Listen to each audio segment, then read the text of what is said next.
Hello students, I am Dr. Neha Singh, Assistant Professor, BBDU SOM. Today we'll be discussing about globalization, which is from the subject business environment. Subject code is NGE 54505. Let's begin with the topic. Globalization. Globalization is a term used to describe how trade and technology have made the world into a more connected and interdependent place. Globalization refers to all those processes by which the people of the world are incorporated into a single world society, global society. The process by which people, their ideas, and their activities in different parts of the world become interconnected or integrated is globalization. When we talk about globalization, and in terms of India, it started in 1991 by the new economic policy, that is liberalization, privatization, and globalization. Globalization means integrating the economy of a world with a world economy.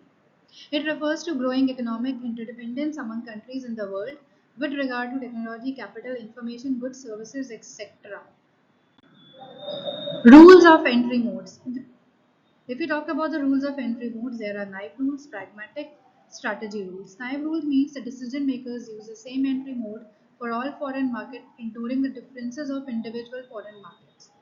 The performance of the selection could not be calculated because it highly depends on the luck of the manager. Pragmatic rule, the decision makers use different entry modes depend on the time stages or the business stages. For example, as a first step to international business, companies tend to use exporting. Strategy rule, this approach means that the company systematically compared all of the entry modes and evaluated the value before any choice is made. Now we will be discussing about the entry modes. How do we enter into the international markets? So global market entry strategies can be divided into three parts: trade related, contractual related, and investment entry. In trade related, we have exporting, indirect, direct, piggy banking, and counter trade. In contractual, we have franchising, turnkey projects, management contracts, licensing, contract manufacturing, and strategic alliances. In investment entry, we have overseas assembly, foreign direct investment, merger and acquisition, joint venture, and wholly owned subsidies. We'll be discussing one by one about them in details. We are starting with methods of exporting. Direct exporting. In direct exporting, the organization may use an agent, distributor, or overseas subsidiary or act via government agency. The exporter's task is to choose a market, find a representative or agent set up by the physical distribution and documentation. In indirect exporting, we have it is the process of exporting through domestically based export intermediaries. In piggy banking means using a company with an established export distribution system to sell your product as well as export. Then we come to contractual manufacturing, franchising, and manufacturing. Franchising means it is a system in which semi independent business owners or the franchisees pay fees and royalties to a parent company franchisor in return for the right to become identified with its trademark to sell its product or services. In manufacturing is a contractual mode of market entry that can give your brand and company local manufacturing cost advantages, marketing, sales, and distribution rights. Licensing and management contracts. Licensing is the contractual granting of intellectual property rights, which comes under IPR Act, which could be in the form of technology, patent, trademarks, trade secrets to brand.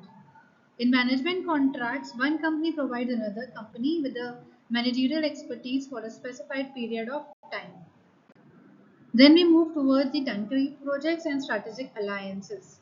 A turnkey project refers to a project when clients pay contractors to design and construct new facilities and train personnel.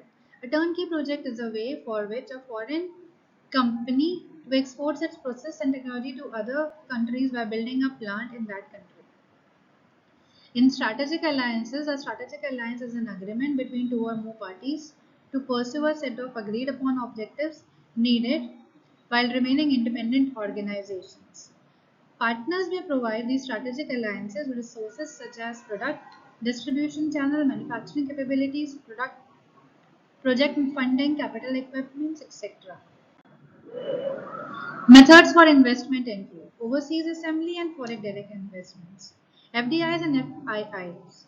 What is foreign direct investment? Broadly, foreign direct investments includes mergers and acquisitions, building new facilities, reinvesting profits earned from overseas operations, and intra-company loans. In a narrow sense, foreign direct investments refers just to building a new facility, a lasting management interest, that is 10% or more voting rights in an enterprise operating in an economy other than that of the investor. Overseas Assembly, the US Bureau of Labor Statistics (BLS) defines outsourcing as a movement of work that was formerly conducted in-house by employees paid directly by a company to a different company. Mergers and acquisitions, joint ventures. Merger and acquisitions are transactions in which the ownership of companies, other business organizations, or their operating units are transferred or combined. A merger is a legal consolidation of two entities into one entity. An acquisition occurs when one entity takes ownership of another entity's stock, equity interest, or assets. Joint venture.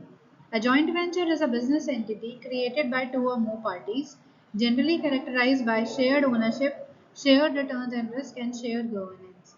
Key elements of a joint venture design includes 1. The number of parties. 2. The geographic, product, technology, and value chain scope within which the joint venture will operate. 3. The contributions of the parties. 4. The structural form.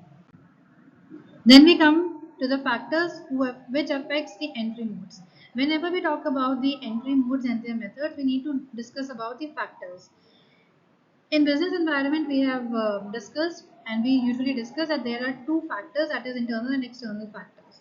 When we talk about the internal factors, that means the availability of resources, that is the raw material, suppliers, market expansion, markets that we will be covering, mission and vision, international experience, company policy, brand image. When we talk about human resource, finance management, these are the factors that we can control. Then we come to the external factors over which we have no control.